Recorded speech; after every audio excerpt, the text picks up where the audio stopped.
चंद्रयान-3 इतिहास रचने को कदम बढ़ा चुका है। अब चंद्रयान चांद की कक्षा में दाखिल हो चुका है और कुछ ही दिनों में सॉफ्ट लैंडिंग कर सकता है। चंद्रयान का विक्रम लैंडर 2 दिन के बाद चांद पर लैंडिंग करेगा। चांद के जिस जगह पर चंद्रयान उतरेगा वो काफी खास है। ऐसा क्यों है, आइए जानते हैं। चंद्रयान-3 की लॉन्चिंग के साथ ही भारत ने इतिहास रचने की ओर कदम बढ़ा दिया है। चंद्रयान अब चांद की कक्षा में दाखिल हो चुका है और कुछ ही दिनों में चांद पर सॉफ्ट लैंडिंग कर सकता है। इसरो द्वारा मिली जानकारी के अनुसार चंद्रयान का विक्रम लैंडर 2 दिन बाद लैंडिंग करेगा। धरती से चंद्रमा का केवल एक हिस्सा दिखता है जिसे नियर साइड कहा जाता है। वहीं जो हिस्सा नहीं दिखता उसे फार साइड कहा जाता है। आज तक जितने भी सैटेलाइट चांद पर लैंड हुए वो नियर साइड पर ही लैंड हुए। ऐसा इसलिए क्योंकि डार्क साइड पर उतरने पर इसका कनेक्शन टूटने का डर रहता है।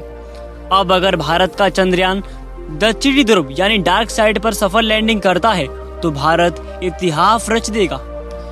दक्षिणी ध्रुव पर पहुंचना आसान नहीं है, इसलिए उसकी अभी तक कोई खास जानकारी किसी के पास नहीं है।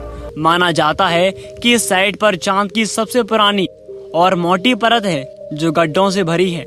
अब चांद के बारे में नई जानकारी पाने के लिए पुरानी परत की जांच करना काफी अहम होगा। इसलिए ये जगह काफी खास मानी जाती है क्योंकि इसके बारे में अब तक कोई नहीं जान सका है।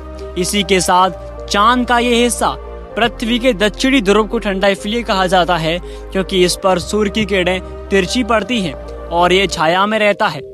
कम तापमान होने के चलते यहाँ खनिज और पानी होने की बात कही जाती है, जिसकी पुष्टि पहले मून मिशन में हुई थी। नासा की माने तो इस साइट पर पानी या बर्फ के अलावा कई दूसरे प्राकृतिक संसाधन भी मिल सकते हैं। अगर यहाँ पानी मिल जाता है तो इससे पानी की समस्या दूर होगी और रॉकेट फ्यूल बनाने में भी मदद मिलेगी। चंद्रयान-3 कब करेगा लैंडिंग? इसरो की माने तो चंद्रयान का विक्रम लैंडर 23 अगस्त को चांद पर लैंड करेगा। अगर सब कुछ ठीक रहा तो भारत अंतरिक्ष में अमेरिका को पीछे छोड़ देगा। चंद्रमा की फतह पर लैंडर उतारने वाला चौथा देश होगा भारत। अब तक अमेरिका, रूस और चीन ने ही चंद्रमा की फतह पर अपने लैंडर उतारे हैं। भारत ने 2019 में चंद्रयान-2 मिशन के तहत लैंडर को उतारने का प्रयास किया था। हालांकि आखिरी क्षणों में लैंडर से संपर्क टूट गया था और उसकी क्रैश लैंडिंग हो गई थी। इस बार लैंडिंग सफल रहने पर भारत ऐसा करने वाला चौथा देश बन जाएगा। इस मिशन के तहत चांद के उस इलाके के बारे में जानने की कोशिश की जाएगी जो अभी तक रहस्य है। चांद पर दक्षिणी ध्रुव एक ऐसा स्थान है जो विज्ञान में रुचि रखने वालों के लिए हमेशा से रहस्य बना है। आइए इसके रहस्य के बारे में जानते हैं। वैज्ञानिकों के लिए चंद्रमा का दक्षिणी ध्रुव हमेशा विशेष रुचि का विषय रहा है। इस जगह के कुछ इलाके में छाया रहती है और कुछ में अंधेरा। छाया वाले इलाके को लेकर कहा जाता है कि यहाँ पर बर्फ जमी हुई है। चांद के साउथ पोल इलाके में कई गड्ढे ऐसे हैं जिनके अंदरूनी हिस्से में सूरज की रोशनी नहीं पहुंच पाती है। अमेरिकी अंतरिक्ष एजेंसी नासा ने दावा किया है कि अरबों सालों से चंद्रमा के दक्षिणी ध्रुव के कुछ गड्ढों पर सूरज की रोशनी नहीं पहुंची है और इस जगह पर तापमान -203 डिग्री सेल्सियस तक गिर जाता है। चंद्रयान के साथ आखिरी पल में क्या होगा? दरअसल जब चंद्रयान-3 चांद के बिल्कुल करीब होगा तब उसकी जगह का अंदाजा लगाना जरूरी हो जाएगा।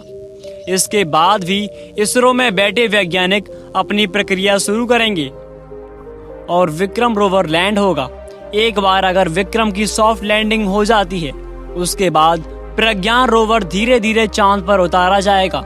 14 जुलाई को चंद्रयान-3 के लॉन्च होने से लेकर अभी तक इसके अलग अलग मैनूवर अंजाम दिए जा चुके हैं, जिसके जरिए चंद्रयान-3 को तेज गति के साथ चांद के करीब पहुंचाया जाएगा।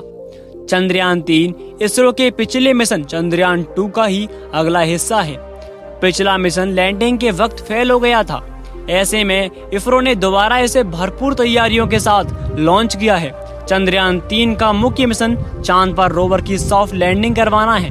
उसके बाद चांद पर उतरकर अपनी रिसर्च शुरू कर देना है। आप सभी की इसमें क्या राय है, प्लीज कमेंट में जरूर बताइए। कि हमारा चंद्रयान मिशन जरूर सफल होगा या फिर नहीं, और कौन कौन अपने देश के वैज्ञानिकों को मानता है जिन्होंने कम ईंधन के द्वारा ही अपने चंद्रयान 3 को लॉन्च किया, जो कि पूरी दुनिया में इतिहास रचने वाला है।